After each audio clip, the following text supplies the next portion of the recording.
What's going on, guys? Welcome to another episode of Bro History. It's Henry Zamota and Danny Abdel-Jabbar. Danny. Yo, what's good? Danny, my son. Oh, Danny boy. How often did you get that when you were younger? Enough for me not to like it. Oh, Danny. It's your fault for going by Danny and not Dan. Oh, ew. Ew. Don't call me so Dan. Dan. Dan. Dan. Dan. Get over here. Most of my friends are named Dan, whose surname, well, the surname's not the right thing, but whose full name is Daniel. Mm-hmm. Most of them call themselves Dan. Daniel's even worse. It's like, that's my government name. Daniel. Daniel. Daniel, did you get the groceries, Daniel? Daniel. Daniel, I told you to get the whole wheat pasta. I can't eat this. I'm training for a marathon, Daniel. What's going on, guys? It's Henry Zamota and Danny Abdel-Jabbar. Thanks for joining us for another episode of Bro History. You're back.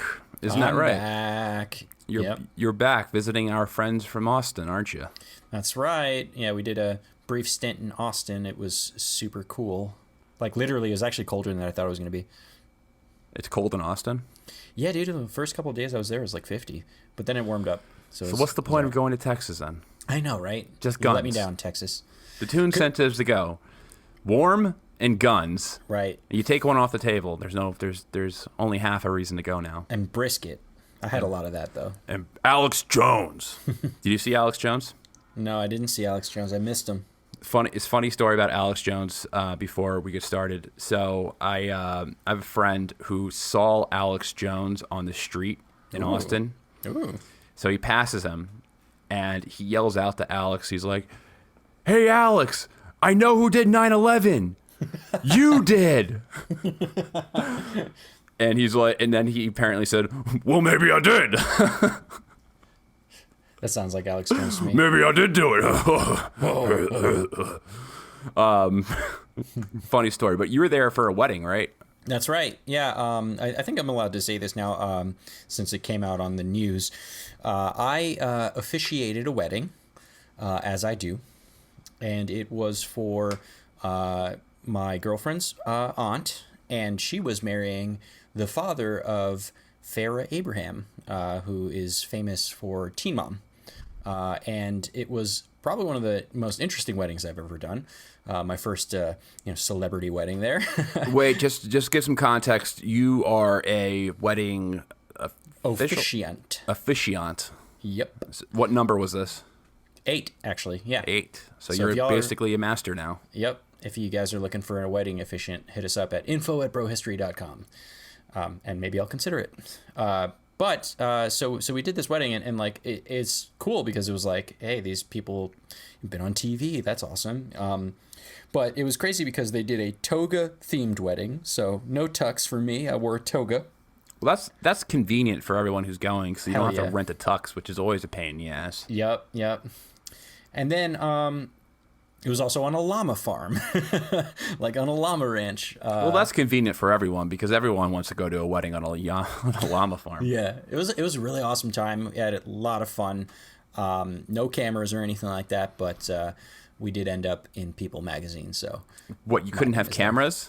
No. You could have cell phone cameras. I mean, like no camera crews or anything like that. You know, it's not like it wasn't like MTV showed up to film that, but that would have been cool. It wasn't like The Godfather where they started breaking to the cameras of all the journalists who were taking photos. Yeah, no, it wasn't like that at all. Well, that is very interesting. And who is that person again? Who? The celebrity? It's Farrah Abraham. Who is that? She's a teen mom from the show Teen Mom. Was she like the original Teen Mom? I think so. She was like one of those original ones, yeah. How old is she now? She's no longer a teen, right? No, she's like 28, I want to say. Oh, so like that. she's just like in our age group. She's just mom now. She's just mom, yeah. All right, so why don't we get started and Hell start yeah. talking about the stuff we have planned. All right, so it's probably not a surprise to you guys that we're going to talk about Syria again.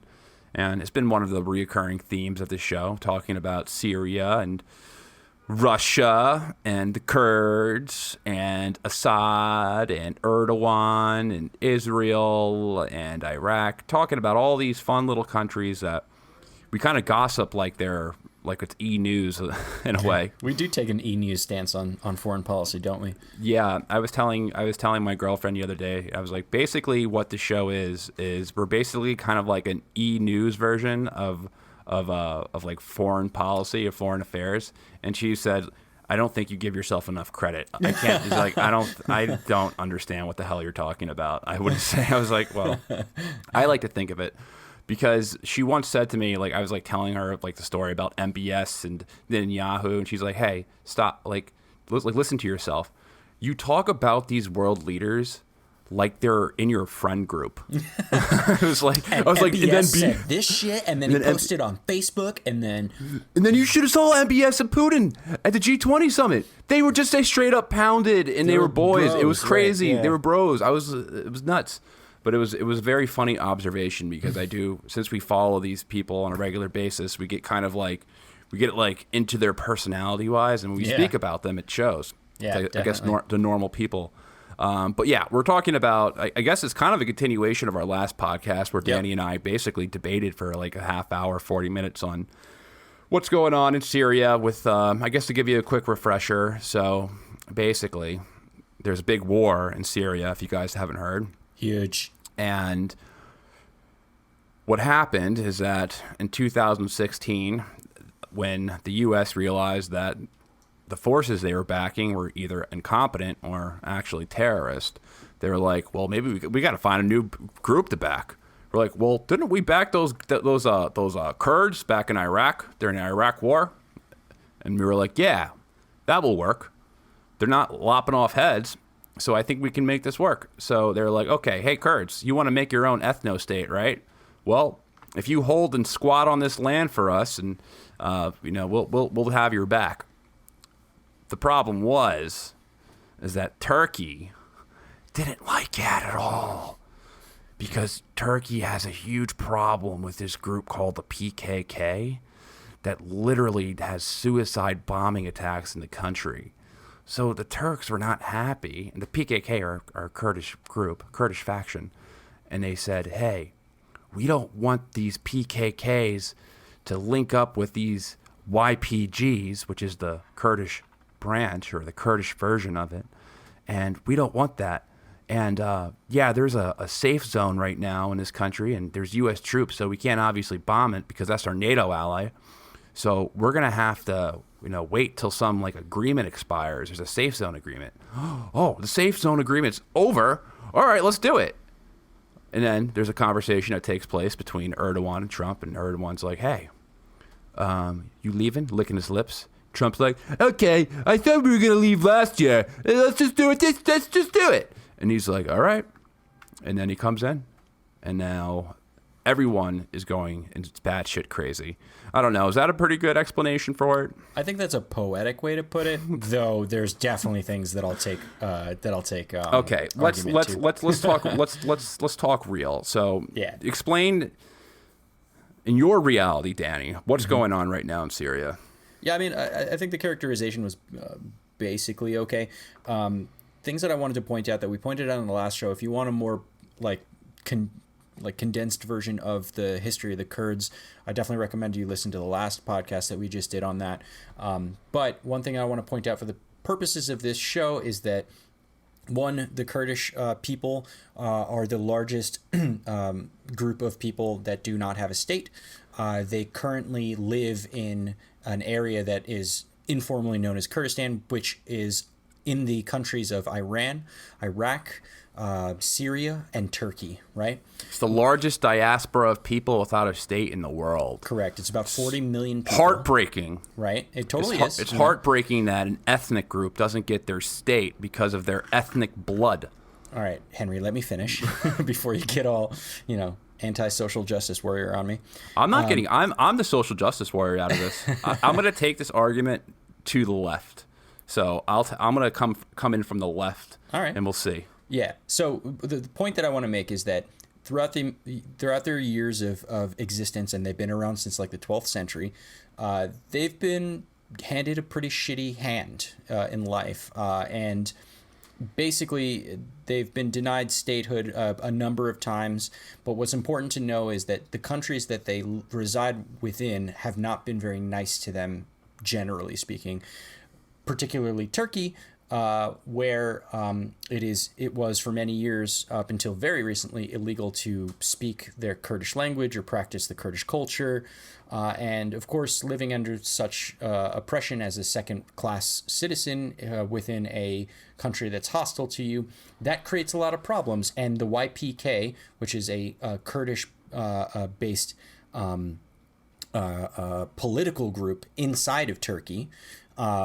They did some rebelling and some revolting, and yes, they have done terrorist acts within there. They've been fighting for years. There's been tens of thousands of deaths. Yes, absolutely. Not minor terrorism; it's major terrorism. Right, they're doing the terrorism. Many terrorist attacks. Not even going to argue against that, right? But what's important to note is that because the Kurdish people, and it's important to separate the Kurdish people from the different groups that are largely represented by the Kurdish, by people like the YPK. The Kurdish people residing in 4 different countries don't have the same connections and cohesive unity that a lot of the mainstream media seems to make out, right?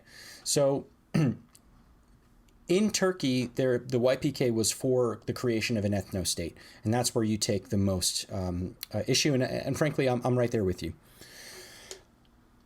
Other regions of Kurdish people in different countries, for example, in Iraq, would prefer to have a semi-autonomous area of control within the borders of their host nation, where they can exercise some control and allow themselves to freely practice their culture and speak their language and set up a thriving economy, things like that. And demolish houses that are not in their tribe. We'll get there.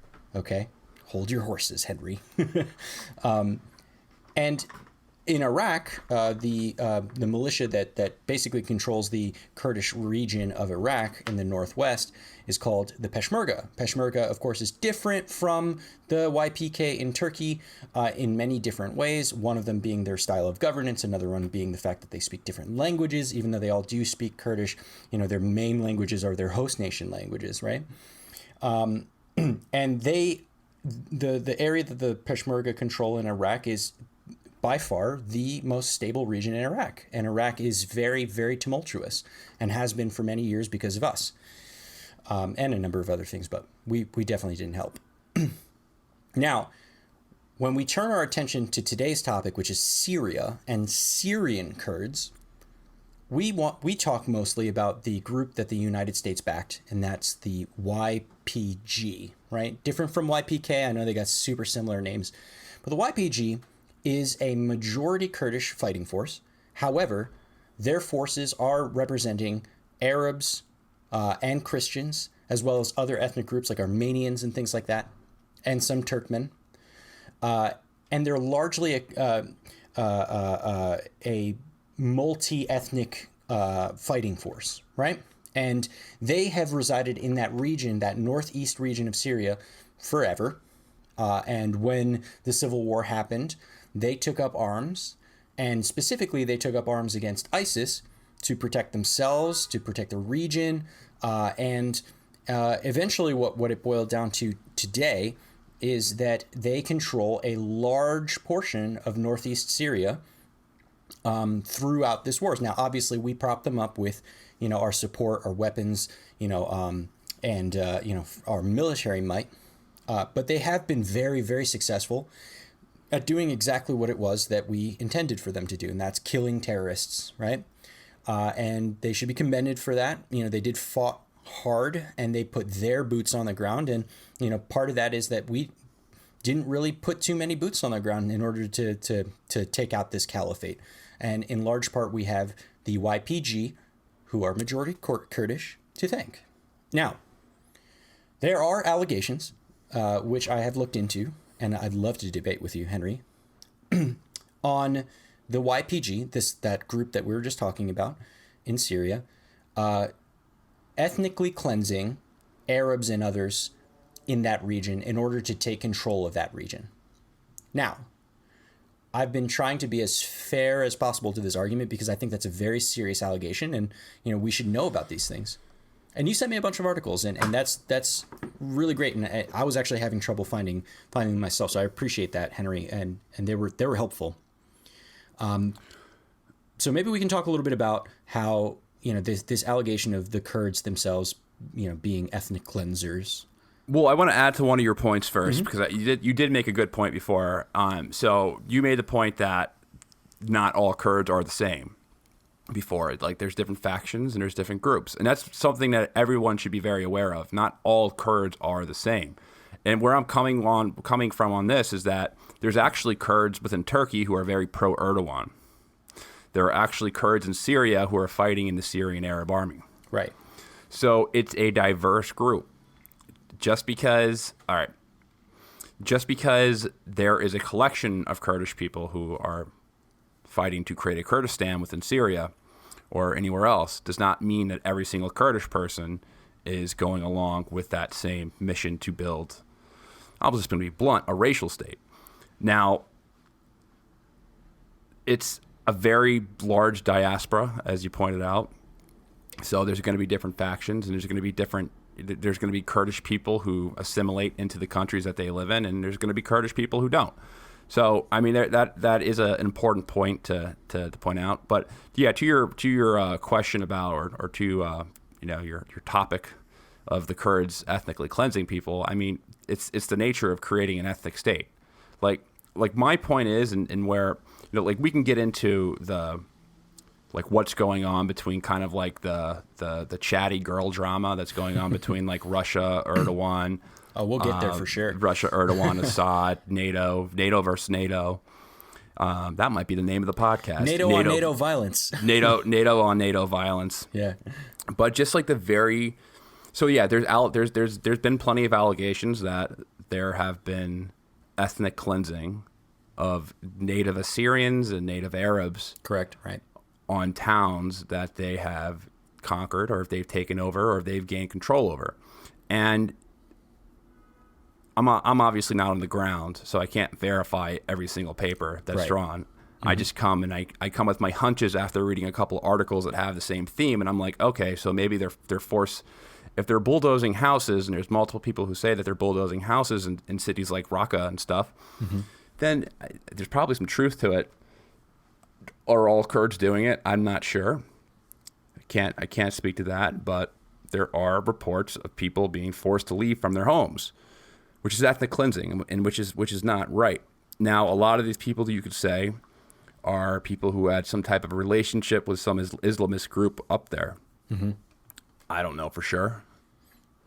But the very nature, like my point is to go at the very nature of creating an ethnic state, because I think creating an ethnic state like based off a racial identity is always a bad thing and never ends up well for the people involved in it. I'd agree with you. I think diversity is our strength. And where I come with that is that when you self-isolate yourself into a racial category, usually that isolates you from the rest of the country. So a lot of the Kurdish discrimination that happened over the years, because all right, let's just think about this. Most cultures are pretty diverse with different ethnic groups and different races and different Syria categories. Certainly isn't an exception to this. They're one of the most diverse, they're very religiously. Right? They're both ethnically and religiously diverse. They're predominantly Sunni and predominantly Arab. However, there's Druze population. There's Yazidis. There's Kurds. There's Arabs. There's Persians. I mean, all these countries are incredibly diverse. Persia is incredibly diverse.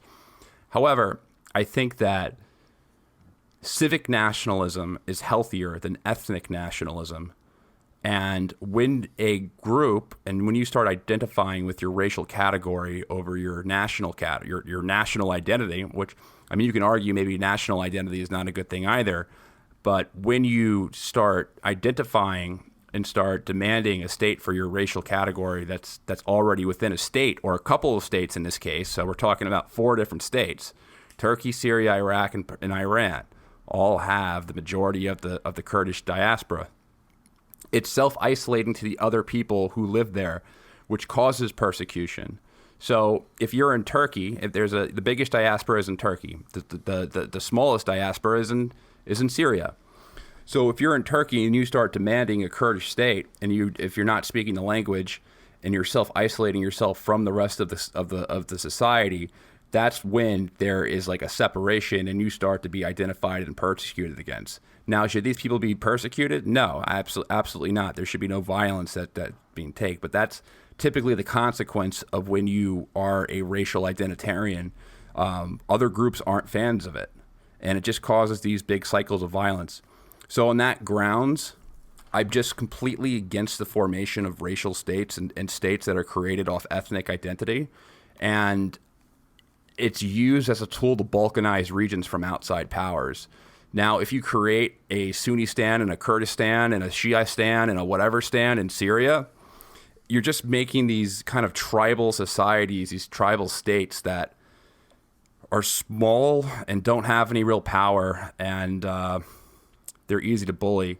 So it's not good for them, foreign policy wise. It's just not good for anyone, I think. And you can't make a racial state without removing the people who are not in your tribe out of it. If there was a bunch of white supremacists who wanted to make a white supremacist state, White supremacy stand, and they wanted to make that state, and let's just say in Northern California, let's just say in the Bay Area, even though that would probably be the last place that would ever happen, but let's just use that as an example, then they'd have to get rid of the people who were not white people in that racial state, which should be condemned. Even if it was in North Dakota, where I don't know what the whitest state in the country is, it's probably, I'm just going to take a leap of faith and say it's North Dakota. There's still probably some people who are not white in that circle, and it's wrong to displace people. And I think it's wrong for the Kurds to take a swab of territory that's a sovereign nation that is part of Syria and squat on it and just try to create their own state. Regardless if one group is historically abused or not, it's still wrong. You can't, even if you are an abused group, you can't go ahead and start abusing people at the expense of others. And it's like, it goes into like a lot of it reminds me of the creation of Israel. Now, with like modern day, I don't want to go too down this rabbit hole, but like with Zionism, when Zionism emerged, I agree with people banding together with the intention of preserving their culture and protecting themselves from persecution. Especially after the wake of the fucking World War II and the Holocaust. Yeah. Well, I mean, immigration to Palestine from Europe happened before World War II. It started right, but it was galvanized by World War II for sure. It started in a before the 20th century. It started in the 1800s. There were prominent Zionists who were purchasing land within Palestine and setting up Jewish schools and things like that. And it's perfectly understandable and I think fine if to create a community non-violently. But with the issue of like the creation of Israel is that a very historically abused group, the Jews in Europe, where they've been persecuted the most, they created a state at the expense of the people who live there already. And I think that's the same type of logic that I think should be applied to Kurdistan, to a potential Kurdistan, that it's not right to create a racial state that gives priority or that gives more rights to one tribe based off their biological category. And honestly, dude, I largely agree with most of what you said. Actually, the majority of what you said. Where I think I want to redirect this conversation is not towards the creation of an ethno-state, but more to the facts on the ground. And I want to point out first on the idea of creating an ethno-state, one of the articles you sent me from the Global News, I got a quote from them. The guy writes, as journalist Andrew Corey-Bicchio, or however to fucking say his name, notes, it's highly unlikely that any Arab, or non-Kurd for that matter, living in Raqqa would freely choose to live in a, quote, Kurdish-dominated statelet, end quote, as a second-class citizen, instead of choosing to have equal standing within a Syrian Arab republic. So, like, that's true. Wait, are you talking about the people who lived in northern Syria, the Arabs that lived? Arabs and others that. Well, a lot of the people who lived in northern Syria were anti-Assad. Like, right, I want to get to that point, but the reason why I said that quote, because it's true that the establishment of a purely Kurdish ethno-state in Raqqa or in that region would be oppressive for the non-Kurdish, right? And I agree with that wholeheartedly. But what's important to note is that the YPG and the goals and the reasons why the YPG formed and its makeup is the color that I think is missing from this argument. So much like how when we talk about the war in Yemen and we see the Houthis and the Saudi Arabians fighting each other, and you'll watch the mainstream news and they'll say, hey, it's Sunnis versus Shia, Sunni versus Shia. And while that's true, it's not the full picture. It's not a sectarian war per se in Yemen. The Houthis are an indigenous group who are fighting against Saudi Arabian and United Arab Emirates invasion of their country, right? They set up a puppet government there, and they're fighting against that, right? And that happened organically, much in the same way that in Syria, northeast Syria, the area that the YPG dominate right now, they were experiencing a civil war. The majority of the people in that region were against Assad, and to top it all off, a fucking caliphate started. And they took up arms, largely backed by the United States here, and they fought against those terrorists, and they took control of that region for primarily their protection, but secondarily because they were in a civil war, and they were against Assad. Now, we can argue about the merits of that war in general, but the point, though, is that whole region was made up of, I concede, a majority of Kurdish people, but their forces and their quasi-government is a multi-sectarian state. The people who fight for them are of many different religions and ethnicities and all this other things. And they have women in their ranks. Yazidis. Yeah, they have women Yazidis fighting for them. The Kurds got women in their army. But my point, though, that's an argument that comes from super left. The Kurds have women. So does America, so does Israel, so does every other country. It's pretty progressive for an Arab state. But what I'm trying to get at here is that we keep talking about this like the YPG is trying to set up a Kurdish Kurdistan. But what we're not talking about is the fact that the YPG is not the YPK, and their intended goals is not to set up a Kurdistan. It is to have a region of their own within Syria that they can self-govern, a semi-autonomous region. That's what they want. And their forces and their people are made up of many different cultures. And so the idea that they're creating an ethno-state, I think on the face of it, is not true. And the idea that they're ethnically cleansing, logically speaking, doesn't hold as much water as what we're led to believe through more mainstream outlets. We're not led to believe that they're ethnically cleansing people at all by mainstream outlets. We're led to believe that the Kurds are perpetual victims and that we completely backstab them. Like all the news and all the mainstream articles and all the mainstream segments I've seen on this topic, it's been incredibly pro-Kurdish. You're totally right on that, and I retract that. It's not the mainstream media that's saying that, but what I can say is this: the mainstream media pushing that narrative is what's simultaneously pushing the narrative that they're trying to create an ethno-state. And I don't think that narrative is not common. Like the narrative that I'm talking about is pretty. Yeah. That's not a popular narrative. That's the counterpoint to the narrative. I'm not repeating talking points from anyone. I know by you're not saying repeating but listen to me here. The conversation has been around Kurds in Syria want their own thing, and they should be able to get their own thing because they've been oppressed for so long. And the counterpoint to that is ethno-states are bad, right? But we're not. It's just like like you're using false premises here, in my opinion. I think we're all using these false premises to set up this argumentation. It's not about Kurds trying to create an ethno-state in Syria. It's about the YPG, which I'm separating from Kurds intentionally because they're made up of many different cultures and many different people. The YPG were always against Assad. The YPG fought against ISIS. And yes, the majority of them are Kurdish. And yes, a benefit of creating a YPG-controlled area in Syria would be that the Kurds would be allowed to be Kurdish without oppression. But that's not to say that they'd ethnically cleanse and remove everyone else, because their entire fighting force is comprised of multiple different people. It doesn't make sense that they would expel the people that fought alongside them. That's not how it would work. Well, we would need to see the breakdown of the Kurdish, the SDF, and see what the percentages of I guess ethnicity. I don't even know if there is a study on that.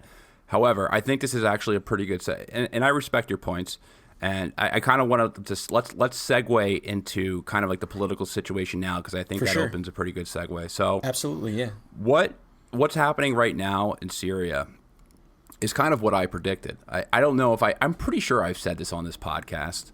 I don't know if you guys can look through the archives and test me on this, but I know I've said this to you. And I'm pretty sure I brought this up on this podcast, is that eventually the Kurds are going to have to side with Assad because the U.S. will never choose them over Turkey.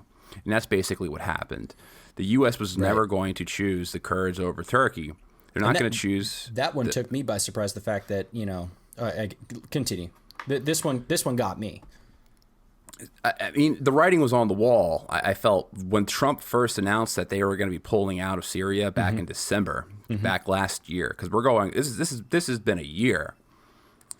What I predicted is that Trump is going to say, all right, let the Turks just come in. They already kind of said that they were gonna take out the rest of ISIS, and that's basically the conversation that took place between Trump and Erdogan back in December. He said, hey, how long will it take you to destroy ISIS? And he was like, a couple. He was like, all right, can you do it? He's like, all right, then you do it. And he kind of hung up the phone. That's kind of the narrative that's going around. Basically, what happened.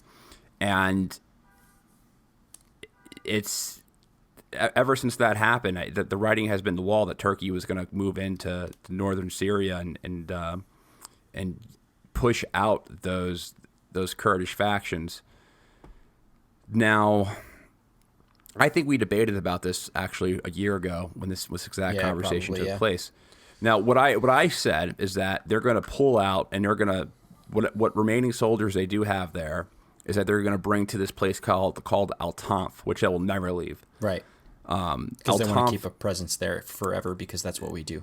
It's on a strategic border between Syria and Iraq, and there's a road that there's a highway system that goes through Al-Tanf that can go into from Iran to Iraq to through Syria to Lebanon and potentially armed. The land bridge. You mean a road? Like the road. A road. The thing I don't get about that argument, though, is that, I mean, there's something called a GPS, right? Like you can just drive on a desert, right? Like, do you have to go on that highway if you want to arm Hezbollah? But right. I mean, the Houthis proved that they don't have to necessarily take roads to get into a country, right? Do you need to go on that road? But nevertheless, the U.S. will probably never leave that area anytime soon. So that's kind of what I thought was going to happen over time, and now it's finally just happening. So it's not that surprising. It's surprising that Trump abruptly did it. He's like, "All right, let's done. We're done." But I mean, he said he was going to do it last year, and they've been slowly doing it. Don't say he didn't warn us, right? So it's not like it's completely out of left field. And what's really interesting about this is that, we can go over the media reactions as well as the political reactions between the left and the right, which are conjoined on this one. Definitely want to talk about that shit. However, I want to talk about just like the political situation in the Middle East right now. We have the Kurds, who have just been abandoned by their ally. The YPG. Their daddy. Let's get it straight. The YPG has just been abandoned by daddy. Daddy left. And now Turkey, which is by far the most powerful military in the Middle East. They're able to by far project the most power within the Middle East. Right. They're right there. They have sophisticated weapons. Turkey is a military powerhouse compared to every other country in the Middle East. There's no comparison. You can argue that they're a top 5 military in the world. Yeah. Now, there's no chance in hell that they would be able to, the Kurds would be able to withstand Not even close. a long scale Turkish. They might be able to do onslaught. an insurgency that like just drains them dry, like all of our wars, but no. It would destroy any chance of what their goal is. Let's just put it that way. So with that, the U.S. is gone now. The only chance that the Kurds have to survive this is if they find a new patron. They have to, and the new group, and which should have been predicted. I said this last episode. I said that the only chance. Didn't buy it. Yeah, and you. I said the only chance that the Kurds are going to have, and this is what they're going to do. They're going to have to make good with Assad. Right. And that's what they did. Yep. They said, all right, Assad, you win. We'll join you. And now Assad and Putin are accepting the Kurdish, the SDF, YPG factions into their army. They're going to be under the control in a Russian brigade. So the Russians are going to have command over them militarily. So they're joining that side of the war. And now Putin is trying to settle a peace deal with Erdogan. So Russia is trying to barter peace with Erdogan to just to keep them from, I guess, disrespecting the rest of the Syrian border. Right. Now, I think that's the best case scenario for everyone. You have, all right, first of all, let's just talk about this. Let's talk about the U.S. troops there. There's 50 troops there. Obviously, 50 troops cannot withstand an invasion from an army. No. And also, it's an extremely hostile and dangerous area. Just generally speaking, yeah. Are they just supposed to be there to be meat shields? Just like, it's like, okay, you can't, it's tripwire. You can't bomb this area because we have U.S. troops in the kill zone. You can't do that. We're a NATO ally. Everything blows up. Ha ha. Like, that's not right. No. to put American troops there dangerous, yeah. as sacrificial lambs in the middle of in northern Syria, and just their sole purpose being you can't attack because if you can't kill Americans, that's not right. It's not safe for the soldiers there. Nope. That's unethical. So I think Trump can even use that politically speaking. Like, hey, I'm not leaving my 50 of my troops there and have them, potentially killed. Yeah, like, but I mean, he put them in harm's way by saying he's pulling out. So let's be real. Like, if he didn't say he was going to pull out, the Turkish wouldn't have came in the first place. So, but the fact that there's 50 of them there serving as meat shields for that very purpose to prevent the Turkish military from coming in. I totally don't agree with that. Yeah, that's crazy. And what's really interesting, there's a video on, and there are American and Syrian troops passing each other on the highway. Yeah. Because it's the Syrians and the Russians are filling in the voids of where the U.S. left.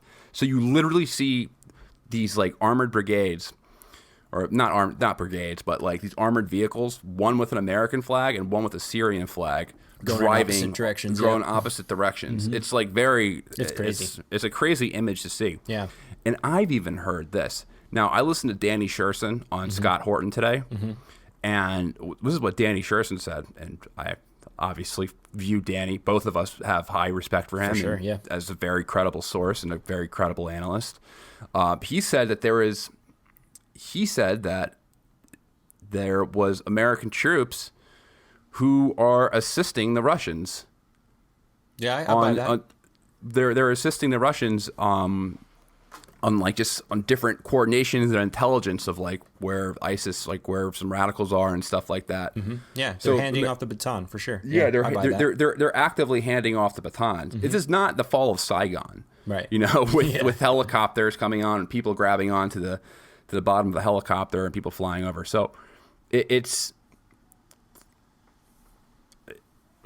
a coordinated and it's a something that's not touched on. Coordinated because I got some points on how it's totally not coordinated, but so something that I'm going to add is a little off point, but this is a very crowded battle zone. Like the Syrian war, Syria is a big country, right? And I mean, Syria is not a huge country, and during this war there was a million different factions that were fighting. Like, I mean, you don't have enough fingers on your two hands to name all the factions between, the SSA, the Free Syrian Army, all 500 different Islamist groups, ISIS, Iran, Hezbollah, Israel's flying in there, Russia's in there.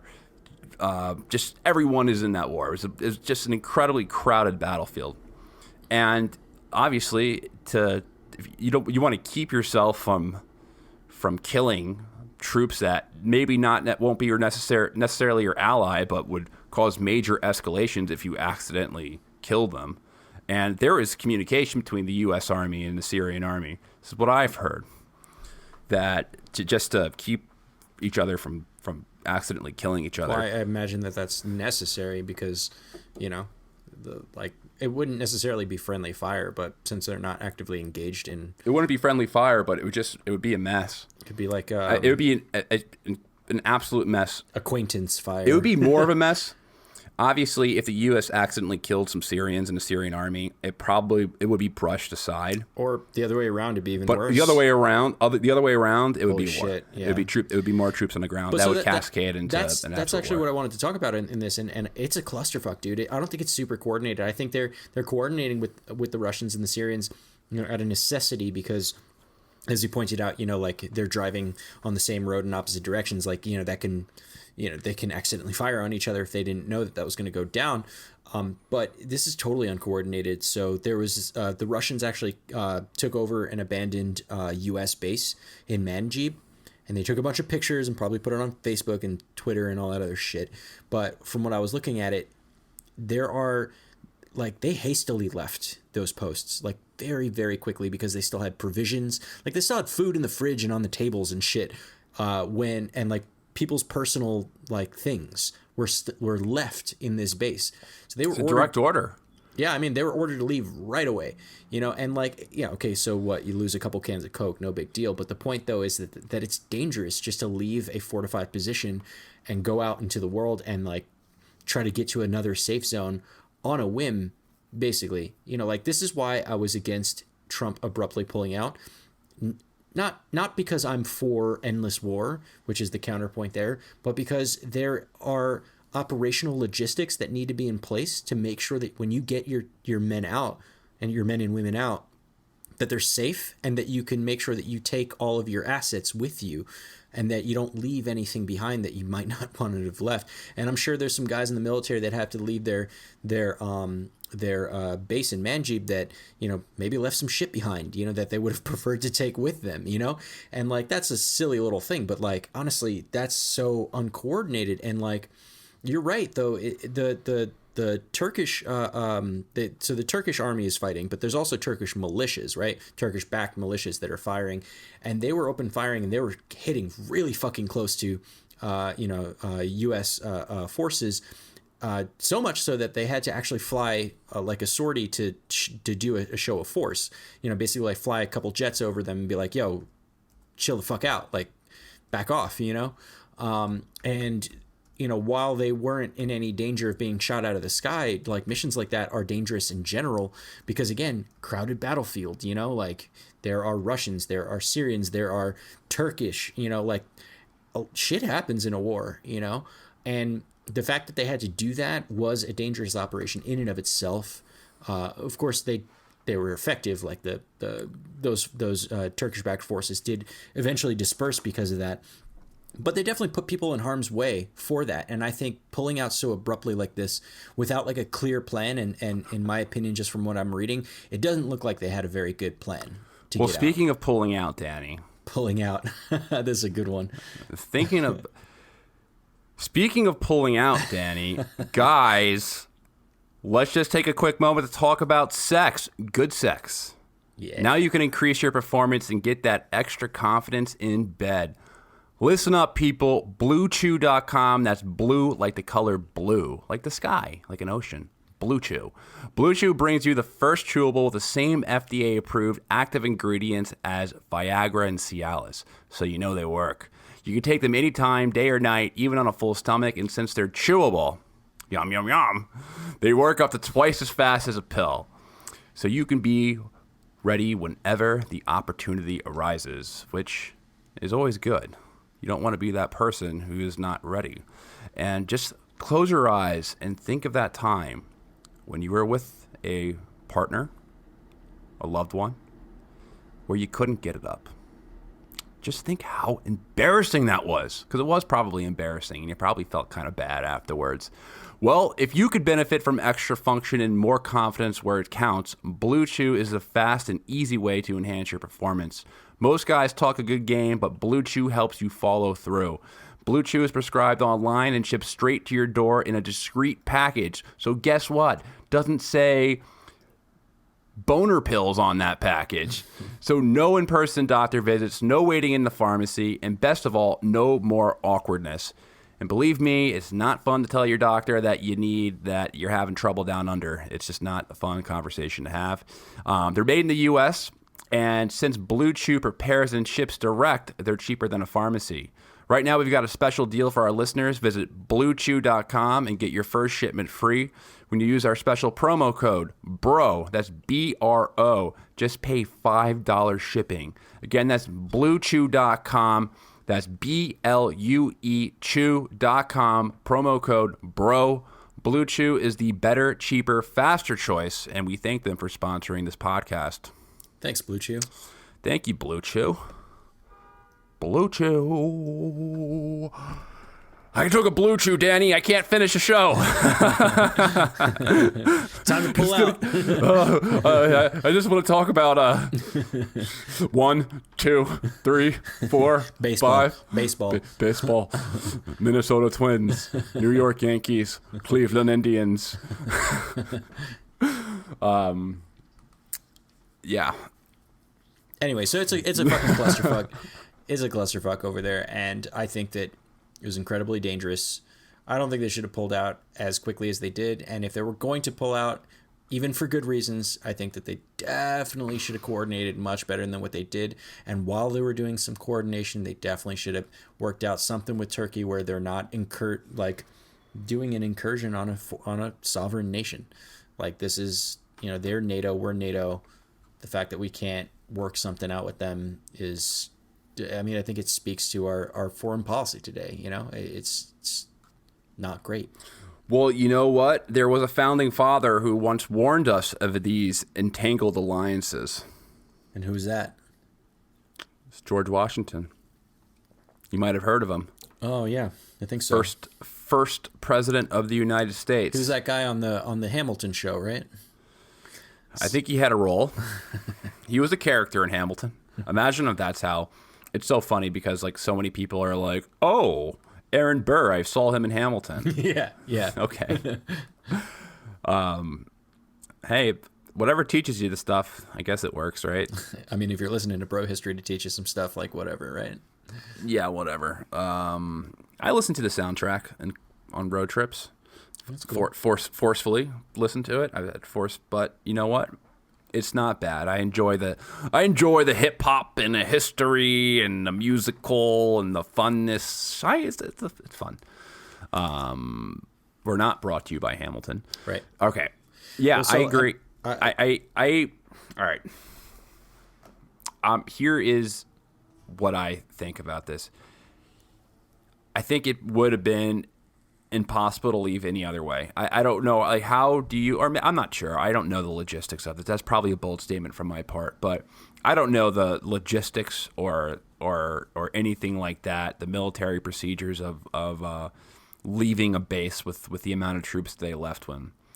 However, I can tell you that no one died, and I also can tell you that it probably wouldn't have happened if it wasn't done like this, because then you would have left the U.S. to negotiate some type of term where some type of terms with Turkey, and it just probably would have been pushed under the rug, and no progress would have ever been made. I think it was just best to skip out and let the Russians deal with it. Like, it's really, really annoying when politicians say that we're going to leave a country and then find more reasons to stay. And the longer that you stay there, the more reasons you find to stay. And I'm just happy that they finally left. And they're not going to completely leave Syria. Like, if they left that Al Tanf space, I would be completely shocked if they ever left Al Tanf, which I don't think they'll ever leave. We'll see. I highly doubt that they will ever leave. But I'll concede. Like, I don't know. I'll concede to you the fact. I don't know the logistical operations that guarantee maximum security of 50 soldiers who are leaving that area. But I'm thankful that no one got hurt in the process. So sure. I'll just leave it at that. Yeah, for sure. And, I think it just, like, the messiness of this whole operation just speaks to how poorly, we conduct business in the Middle East, which is no surprise, especially for the show. And I think one thing to point out is just, like, one big logistical piece is, right now there are something like 12,000 ISIS members and their family that are in captivity in that region. And the Kurds have warned that, like, shit, if if Turkey comes in, guns blazing, like, we got to pull troops from these posts to fight on the front to, protect ourselves. And that's exactly what happened. And, there were some reports that I was reading of Turkish militias that were like perhaps intentionally firing on these prisons. And it actually got out that one of these prisons, all the prisoners escaped, right? So we're talking about, it wasn't ISIS members, it was their family members and things like that. But obviously people sympathetic to the caliphate, right? And that's a problem because while, the Russians and the Syrians and the YPG and the fucking Turkish, Jesus, so many people, are duking it out in the northeast Syria, that kind of leaves a vacuum open for, potentially another caliphate to establish, or at least more. There is no way another caliphate is established there. All right, Assad's going to kill Assad's going to kill every Al Qaeda motherfucker in that entire country. That is the hardest regime on Islamist or Islamic militias in the world right now. There is not a tougher regime on Islamic terror than the Assad regime. And it's been the same case with his father as well. I mean, but that's the thing about incredibly hard insurgency, though. On Islamists. They tend to intermingle with the general populace, right? So unless you're willing to blaze through whole towns again like they did already, which would be fucking terrible to continue just to get at what's left of them. The point I'm trying to make here is that, like, all right, we know that there are several terrorists and people sympathetic to the caliphate that are being held. Like, maybe they could have figured out some logistics on, like, hey, what do we do about this shit? Can we say no fly zone in this area? Can we say no shelling in this area? Like, what could they have done better to prevent those prisoners from escaping, which they have, And I don't want to repeat these, like, talking points I see on TV, but, like, you have to admit that is concerning that the prisoners are getting out. It's concerning that the prisoners are getting out, but I mean, versus the U.S. leaving its presence there, in those groups, without backing of a state power, they really don't have the ability to form. I think what people are worrying about and what you're hearing on the TVs is that this is going to end up being some type of transnational. This is going to lead to some spike in transnational terror, which I don't think there's any proof of that at all. The transnational terror that has taken place over the past 10 years has not been from people in Syria. It's been from people who have been natives of that country. So I don't really buy that argument that it's going to. Yeah, I don't think I don't buy the transnational thing, but I do think that it has some impact on the local situation. it's gonna all that. Listen, like there's still Syria's a big place, and even outside the north, there's still ISIS people, ISIS Right. leftovers who are just straight up living in bunkers. Like Right. the desert. I didn't say Syria is a big place, but the desert in Syria is a pretty big place. Like you can hide out there for a pretty long time. Like it's vast, desolate, and I'm sure that there's people taking care of them, whether that be people in the Syrian like corrupt people in the Syrian army or whatever. I'm sure there's people who are giving these people money and food to survive. For sure. Now, there is the remaining caliphate, and there's really not that much left, is going to have to be monitored by police action over probably many years, and that's Right, but something they that already they're gonna had have to them deal in with. captivity. You know, it could have been, you know, in my opinion, it could have been much more effective to say, hey, we're not going to bomb the shit out of this area. We're going to, you know, maybe transfer control of these prisoners from, you know, the YPG to, say, the Syrian or the Russians, or even shit like it could be a joint operation between everybody, you know. But the point is that this is serving as such a clusterfuck. I mean, war is fucking chaos, you know, and it's slightly organized chaos, and I think that's something that I'd like to pay attention to in the coming days and weeks, and I'd like to make sure that, you know, none of the most dangerous folks, you know, get out, and yeah, I'd like to see them brought to justice, is what I'm saying, you know, like put them in a court system, you know, try them, do whatever you got to do, but not risk them getting out, because that could create a whole mess. You know, it could create smaller pockets, maybe not a full-blown caliphate or anything like that, like you say, but it'll definitely cause a lot of problems. And it's like, dude, we've been at this war against ISIS for years now. You know, to risk even undoing it a little bit is just so foolish. My question is Syria going to react the same way that Iraq did after they dispelled ISIS? Well, how do you mean? It's fucking brutal. If you're expected of being a former ISIS guy in Iraq, you're fucking done. Right. You're thrown into a camp. Your family's raped. It's like Right. you're done. I wonder how it's going to take place in Syria. Yeah, I mean, the Assad regime is really tough on like Islamists. I don't think that would be fucking terrible. But I mean, think about it this way: if they all stayed in their prisons, right, then they can deal with them through whatever prison system they have, and it's isolated. As opposed to now they're all out, and now we might be, or by we I mean the Syrians. The Syrians might be, you know, committing, you know, heinous acts against innocent people now, just out of suspicion, and that's why I'm saying this is fucking crazy, you know. Well, we'll see. We'll see how that plays out over the next couple of days, Yeah. or next couple of months. Probably is when you're going to see the full tale of that. Now, I want to talk about the domestic politics right now going on in the U.S. because Sure. you are hearing. All right, the vast majority of the mainstream coverage of this topic has been wildly anti-Trump. Now, I agree with Trump on this issue. You half-heartedly agree with him, like you agree that they should eventually leave, but the way they did it, to each his own. All right, but we both kind of agree that the U.S. shouldn't be there, and endless war is bad. I'll grant it. Now, I'm representing your opinion. I think pretty accurate. That was Okay. a fair representation. Okay, so I like looking at the politicians and the politicians in the mainstream media and just who is criticizing Trump on this, who is criticizing the move to leave Syria. And basically it's everyone, bipartisan. Yeah, the whole fucking House voted on it, and it was like overwhelming majority of the House voted to say fuck you to Trump, you know, and then he had a fucking hissy fit about it. Yeah, and he's threatening sanctions now.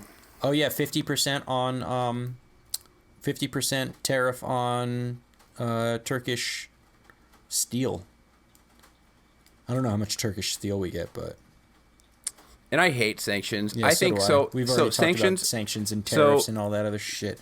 so people say when you want to discredit me or anything or discredit us, you'll be like, "Oh, you're isolationist," or oh, blah, blah, "You're isolationist."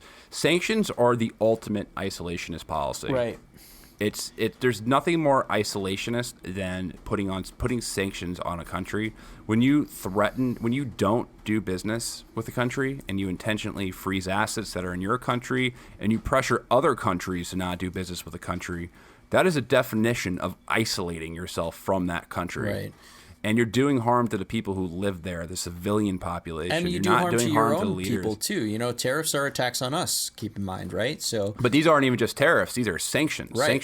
These sanctions means that I mean, there's different sanctions that you can put on them, but depending on how severe they are, it means that you just don't do business, you don't trade with them whatsoever. Right. And there's economic penalties for other countries that do business with them. That's again still hurts us, because if we're not doing business with them, then that means that the prices of things that we would normally do business with them potentially go up because we have to find them from elsewhere. And the demand gets higher. And when the demand increases, so do the prices. So, but yeah, like it's in that regard, yes. But I mean, the harm there's. I mean, we don't buy that much stuff from Syria. We don't buy that much. I don't think, as far as I know, we don't purchase that much stuff from Turkey. Turkish steel. We never. They're targeting right now. I don't know how much we get from them, but still, Turkish steel. I need to look that up. It has an impact. You know, it's not insignificant. Otherwise, why would they do it? You know, you're taking steel off the market. However, the main consequences is that it's gonna hurt people in Turkey. Now, Turkey is obviously not happy with this, and they have threatened, because the EU has taken a stance on this as well. They have threatened to use migration as a weapon. Yeah, so one of the big motives for Turkey, and we didn't even talk about this, is that there's 3.6 million Syrian refugees in Turkey. Right. They have by far the most Syrian refugees. Correct. Out of any country, out of any Arab country, out of any country, Syria has the most of them. I mean, Turkey has the most. Turkey has the most of them. And what he threatened to do is said, "Hey, listen, I'll open up the floodgates. I'll straight up. There'll be Syrian refugees all over Europe. Do you want to deal with that? You can deal with that." Right. So, I mean, Trump kind of made the same type of threat. He's like, "I'll just dump ISIS prisoners. We'll just dump them at your country." Yeah. Like any ISIS prisoner that's from like England or whatever other country, we'll just throw them back at your country. Like, fuck it, we don't need to deal with it. Which is fucked up. Which is, you know, because their whole Erdogan's stated intention for going into Syria is to free up a safe zone that they could repatriate those Syrian refugees. Which, on the face of it, yeah, that sounds all right. But when you think about it, like logically, what are they doing to set up that safe zone? They're not working with the Syrians to bring back more, to bring those people back. They're not working with the YPG, who are in control of that area, to bring those people back. They can't set the safe zone up with the YPG's presence. They don't need I mean, like, arguably, they wouldn't necessarily need the safe zone, right? So, like, the threat of ISIS is gone, and so those refugees can come back, right? All they would need to do is be like, hey, we're going to start sending some of these people back. Cool? They don't, like, the reason why they want to set up this quote-unquote safe zone is because they have a personal vendetta against Kurds and the majority Kurdish YPG, because they don't like the PKK. And that's what it is. They don't like them. Well, and in my opinion... Oh, go ahead. You can't blame them for wanting to control their borders, because there is, but that would be like something they see as a faction of a terrorist group. That would be like of their us countries going on into their border. Mexico, the northernmost part of Mexico, and like quasi-annexing it to set up a safe zone where we can put all of the undocumented people in our country in.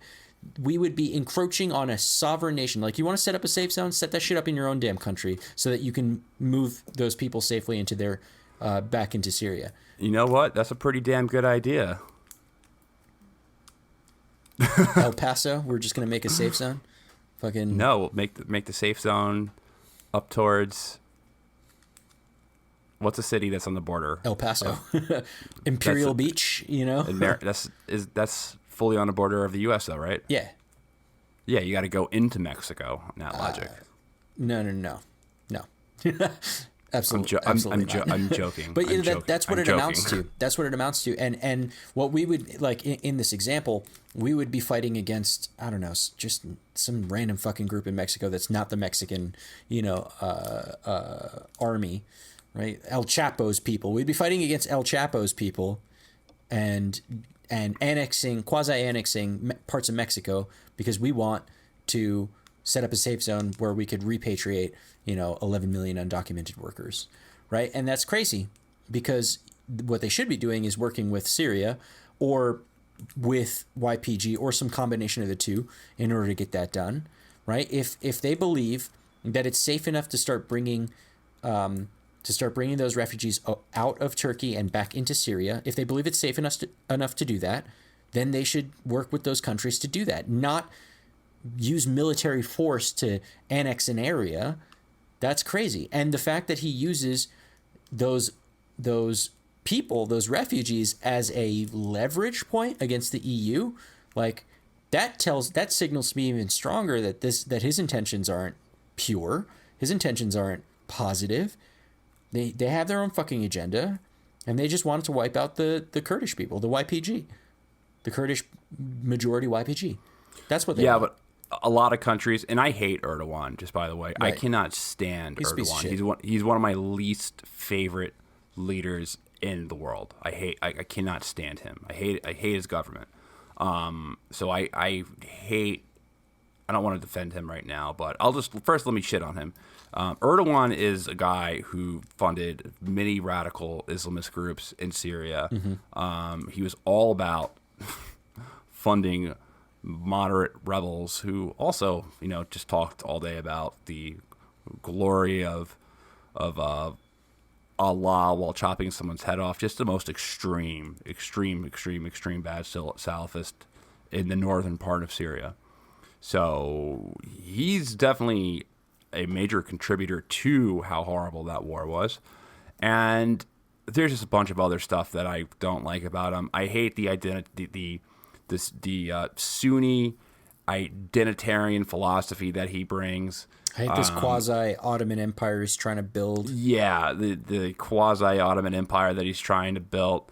When he was just a lot of things that I could just shit on him all day. But I'm just saying, from a strategic, from a geopolitical standpoint, I mean, it absolutely makes sense that he would do this.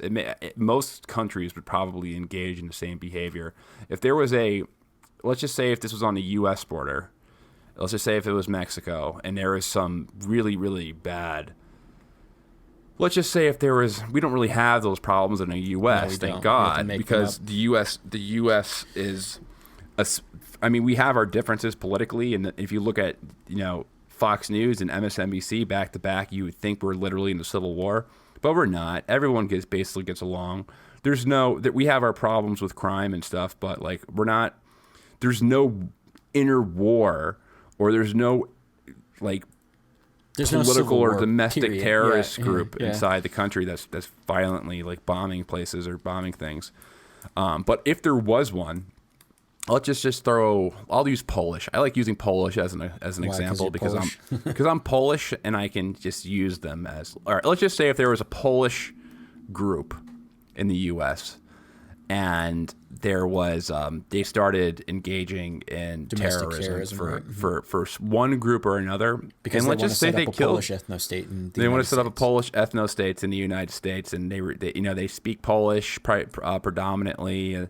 They eat pierogies all day, and kielbasa, which we hate, and they go. And there's another group in Mexico as well. Another Polish and group. They're not technically the same group. Right. There's different philosophies and leadership, Right. but there's some connections There's a between bunch of them. Polish people there too, yeah. They're a bunch of Polish people who are kind of engaging in the same type of behavior. They're not completely connected, Right. but And then Mexico you can has say there's some mutual hats. Right. You could definitely make connections to. And then Mexico The US has a would civil war, right? You got to remember that part, Oh right? yeah, Mexico has a huge cil war, Right. Mm-hmm. and then there's a we actually caliphate funded. in Mexico. And then another group, let's just say Russia, funded, used the Polish people as a strategic army to take over one part of Mexico. the U.S. would fucking roll over there with tanks to take that group out.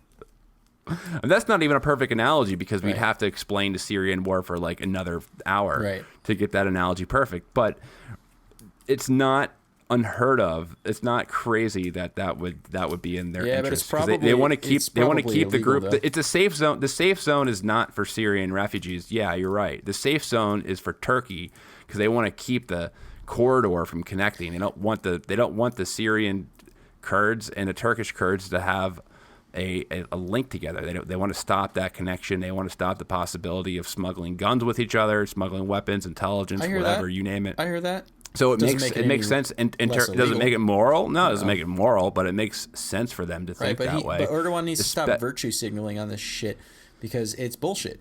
And I'm concerned that they're just going to annex it. They're just going to keep it. They can't annex it now because Syria and Russia is involved. Well, now, right? But I bet you that was their intention when they rolled in. They were like, we're going to set up this thing. It's going to be ours. We're going to control it. It's going to be in Syria. But it would be dumb for them to annex that territory. I don't think they... No, what are they going to do? There's plenty of natural resources in that area. A lot of the Syrian breadbasket is there. They have oil reserves there. Like, they could annex that. They could get some benefit out of that. That would just be straight up imperialism then, and they would be internationally condemned. I'm not putting that past Erdogan. And it would be so blatant, and it would be. Again, I'm not putting it past him. Israel would be against it. EU would be against it. Still not putting it past it. I mean, Saudi Arabia would be against it. Every country. Yeah, I mean, like he was threatening the EU to send migrants as weapons against them if they didn't like it. You know, like he doesn't give a fuck. He doesn't care. Hey, migrants as weapons. I sent you an article about migrants as weapons. That was good. It's an interesting concept to use migrants as weapons, and this article is based off a paper that was written. You have to purchase it online, so I didn't buy it, but the article does a summary of it. It was super interesting. It just went over the different times that different countries used migrants as a form of warfare to cause political. It's wrong, but it's effective. It is effective. It's kind of what happened. It's what Gaddafi used to always threaten Europe with. Mm-hmm. It's like, I'll let the floodgates open if you screw with me, and then they killed him, and then it happened. Right. So they did it themselves. Yeah.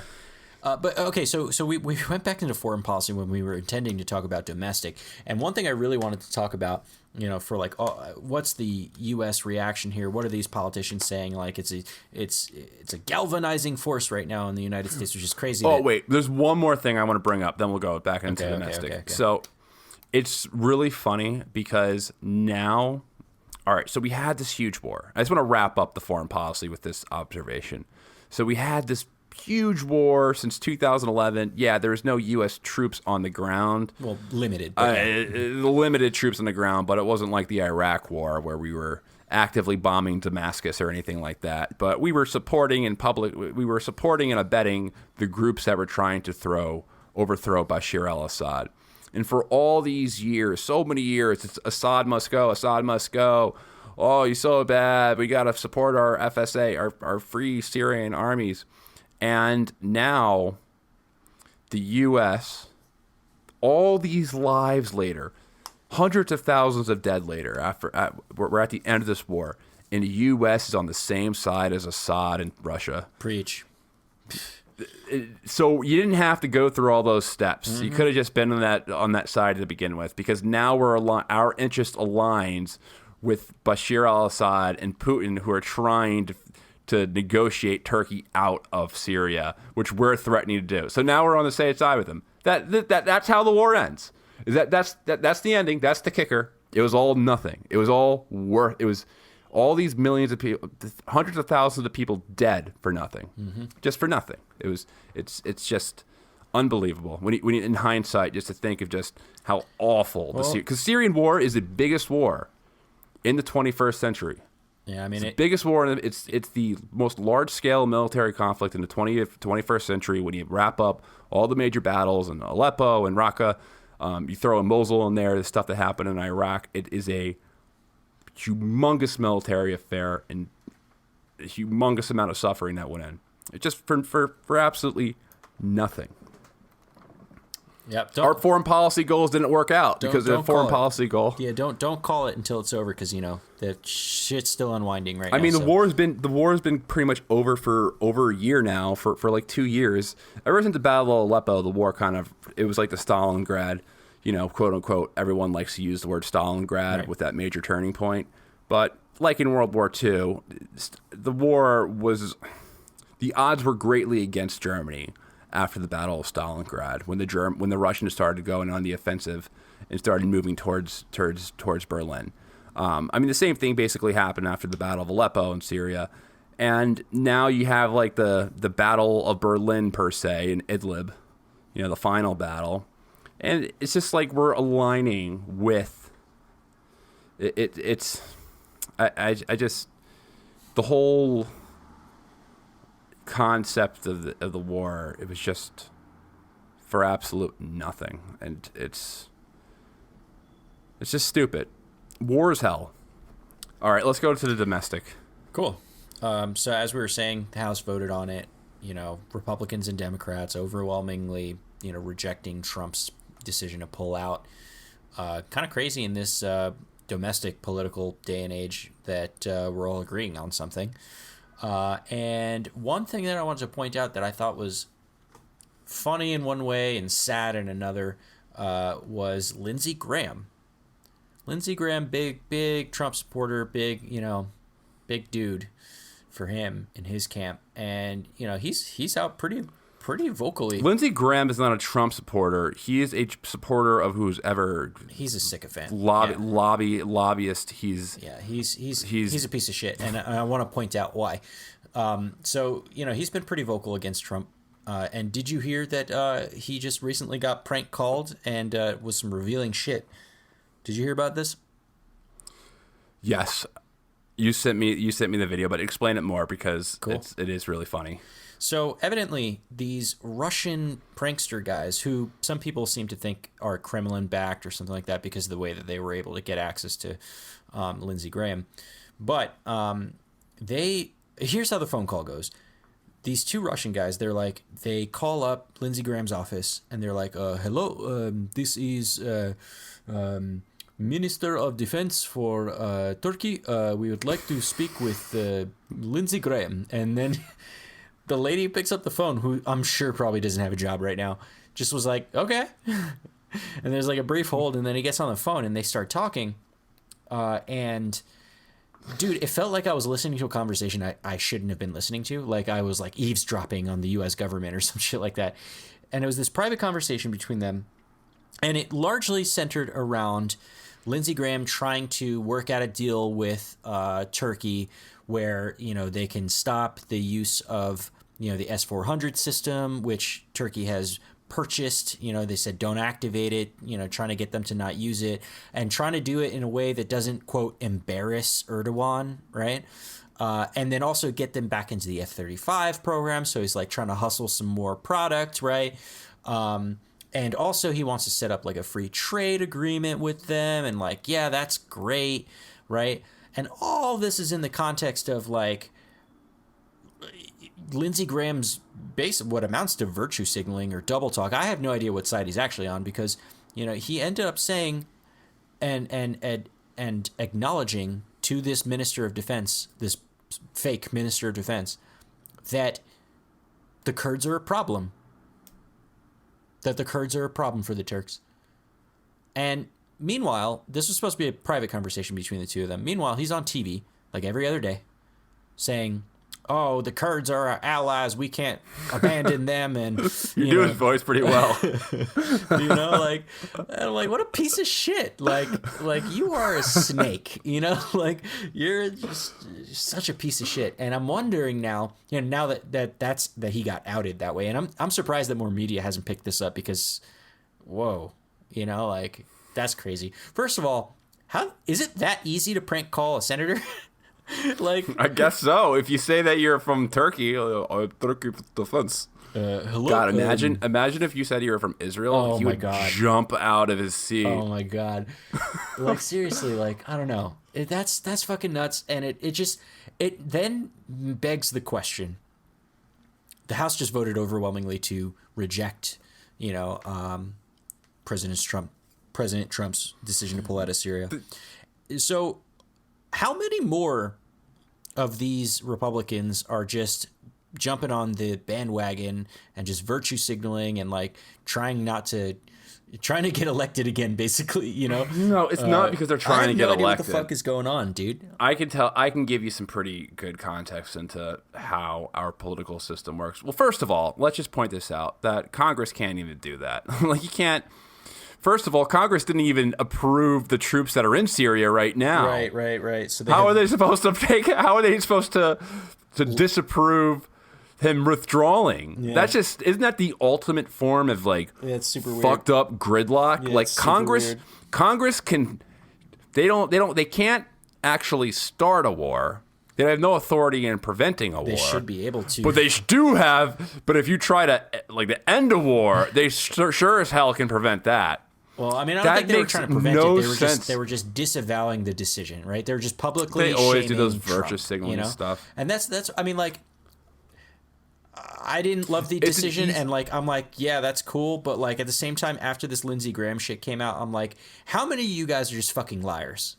Like, how many of you guys are just doing this because it's like in the news cycle right now, and you just want to score some fucking political brownie points or whatever the fuck. Or well, here's the thing: placate your fucking warmonger donors or whatever the fuck it is. So here's the thing: why everyone is collectively condemning this. So like the Republicans, Democrats, left and right, Ben Shapiro and Antifa are on the same side for once. How fucking crazy of a time are we in right now? Ben Shapiro and Antifa are on the same side on this issue, and the reason is because, there's factions of the left. First, there's factions of the left that just hate Trump and will disagree with anything he does. Like, right. If he cures cancer, they'll just be like, "Oh, we're going to overpopulate this place for global warming."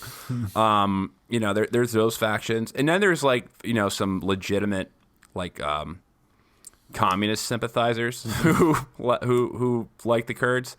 So I think it's kind of a mix on that in the left, but with the right is just all lobbying. Like the right is just it's so kind of corrupted by foreign lobbies as well as arms lobbies that it's just whatever keeps perpetual war. And there's a lot of elements to that on the left. I don't want to say the left. I don't want to say the left because this same kind of party, like the same type of lobbying affects both parties. Right. But I'm just saying the right definitely has more of that going on. Mm-hmm. Like just the right has. They got all the hawks, right? Unconditional, like absolute unconditional, just support for Israel, no matter what they say. Not just like I'm saying, of course Israel has the right to exist, but unconditional support for like everything that they want to do in foreign policy wise. The left has those same elements as well, but the right is even further on that. I think the left is mainly using it as like an anti-Trump thing because it's just politics and there's an election coming up. Well, but it's both sides are full of shit. Yeah, they're all full of shit. They're all full of shit.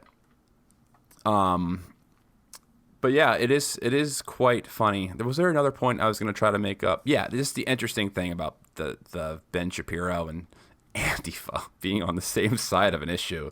It's just hilarious. Yeah. Well, I guess the Antifa people aren't that bad. They agree with American engagement in the Middle Eastern wars. Be like George Soros and Alex Jones get together on a pet project of theirs. Like, I doubt George Soros is for that. I'm not George Soros. Alex Jones is probably support. I don't know Alex Jones' take on this, but I can imagine he'd be like, "Oh, President Trump's finally making a deal with him." But who knows? Alex Jones. All right. So we are approaching the hour 23 minute. So first of all, anything else to say? No, dude. I think you had some stuff for me for this. Let's wrap this shit up. Okay. So new game. I have a new game. So I thought of this idea. And I think, Danny, you can do this to me next episode. Okay. But I thought of something of questions that I wanted to ask Danny that I think that he would know, but I wanted to make sure he knew them. I'm scared. and I wanted to see. To be very clear, he did not tell me these questions. I didn't tell you. I didn't tell any. I didn't tell him this until a minute before we started recording the podcast. He has zero clue what these questions are, and I'm only going to ask mainly one of these questions because I just think it's a good test of Danny. All right, it's a 2-part question. Danny, is the Earth flat?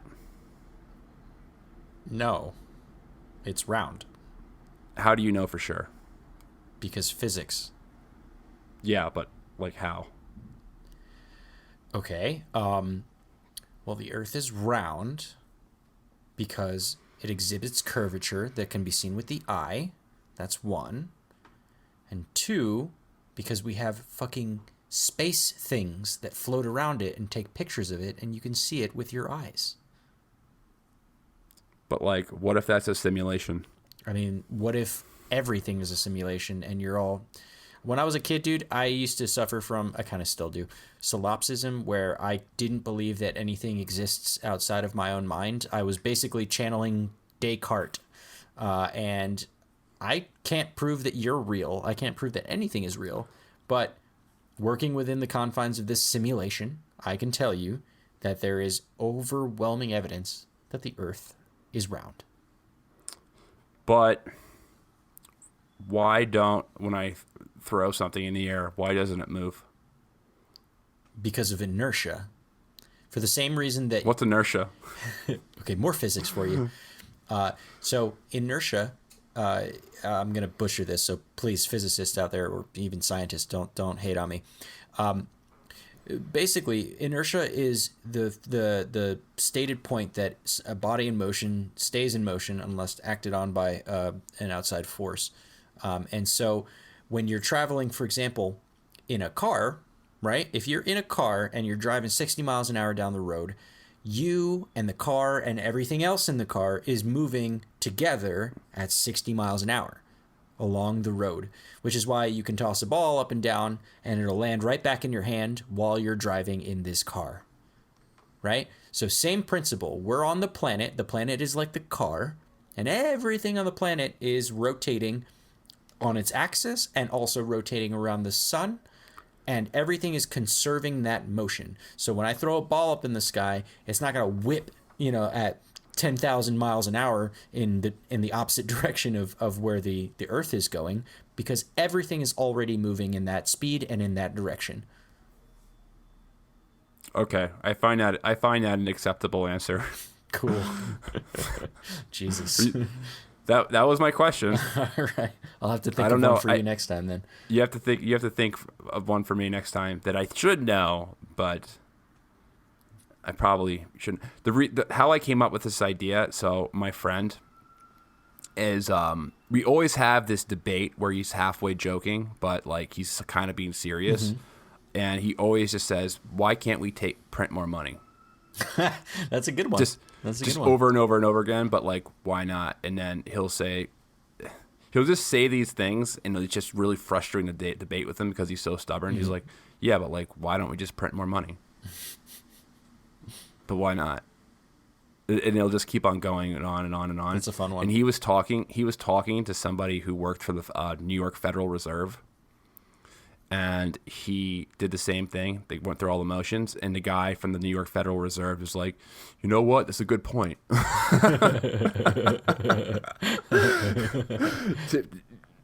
Like a couple of weeks, me and my other friends were like going through the same thing, and my other friends who were there. They're both smart, and like they actually have jobs in finance and stuff, and like they're smarter than your average cookies. And they were just like getting so frustrated, like, I can't get through to this guy. And I'm just thinking back, like, this guy who worked for the New York Federal Reserve, his whole outlook on economics just completely changed. But I guess that is kind of like the economic philosophy of the Federal Reserve. But he couldn't explain like what inflation was, which is very funny to me. I guess last thing is I'm super into mountains right now. Mountains. That's weird. Yeah. That's weird. I'm a guy who gets super interested and gets obsessive over topics for no reason. And I read something on Mount Everest, and I've just been following Sherpas Like, you wouldn't believe it. Okay. What about Sherpas? I straight up want to write a book about them. Like, it's just crazy. The Mount Everest Sherpas. Yeah, I mean, their jobs are fucking tough, man. Mike Roche Their should go jobs- on a trip with them and be like, that's a job and a half. Well, what was really interesting, so, all right, just fun little fact I think people will find interesting before we wrap this up. So, Mount Everest, there's a lot of people who are dying on Mount Everest. They actually And you use a wouldn't think body. that. They use one of the bodies that's frozen there as like a way marker. Like, oh, we hit John. Green boots. Right, They call exactly. them green Green boots boots. because the guy has green boots. Right. It's just a wave marker. There's a lot of dead bodies It's like, on oh, Mount we're Everest. halfway there.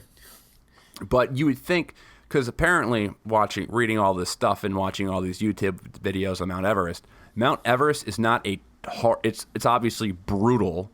I'm not saying it's not brutal, but it's not. It's not impossible. It's not impossible, and it's not a hard technical climb. Right. There are harder mountains to climb for sure. There are harder mountains to die, but nevertheless, when you go 8,000 meters in the air, you can only last so long before your head explodes. Right. Essentially, until you die. Right. Just from your just body just giving up on you. Your body's not meant to live that high Unless you're a Sherpa. unless you're a Sherpa. And it's getting so crowded at Mount Everest because more and more people are like, yeah, I have a midlife crisis. Like, let's go to I want to go climb Mount Everest. And they don't really have any climbing experience. So there's a stunning picture of people online hiking up Mount Everest, and it looks like it looks like the line of Space Mountain. Like, it's straight up, and it's like no wonder people are dying, Right. because the lines are so long, is that they're stuck in the death zone that you're not supposed to be in for a prolonged period of time, and people are just straight up dying. And I'm just super interested in Sherpas because the Sherpas are managing this mess. Like, they're lugging up shit back and forth up the mountain. And they don't use oxygen either. They're just used to it. I mean, they use oxygen. They have that stuff, but they are definitely used to it. But they're managing this mess because there's so many people climbing this mountain. And I'm like, their job is hard. And then I was watching these interviews with these Sherpas. And they were just saying, like, we don't like this job. Like, the reason why we do this, like, people think it's like some in our blood to be Sherpas, and like that's what we're born to do, is just be mountain guys. I'm like, we don't want to be Sherpas. This job is terrible. It's the most dangerous job in the world. Why would we want to do this? It's the only opportunity that we have in Nepal. Right. So it was just super interesting. It was on Real Sports with Greg Gumbel or Brian Gumbel, one of the Gumbel brothers. Very interesting. I recommend watching this documentary on Sherpas because I was just captivated by it. So Mountains. mountains. This is now going to be a mountain podcast. Mountains. NATO versus All right, guys. NATO violence and mountains. NATO versus mountains. What are these boys going to get into next? All right. Anything else to say? Nah, dude. All right, guys. Thanks for joining us. We are close to 200 ratings on iTunes. So if you're on Apple, rate the fucking podcast already, will you? Rate the fucking podcast. And we will see you guys next week. Or, well, we can't see you. You'll hear right, us peace. next week. Peace. You'll hear us.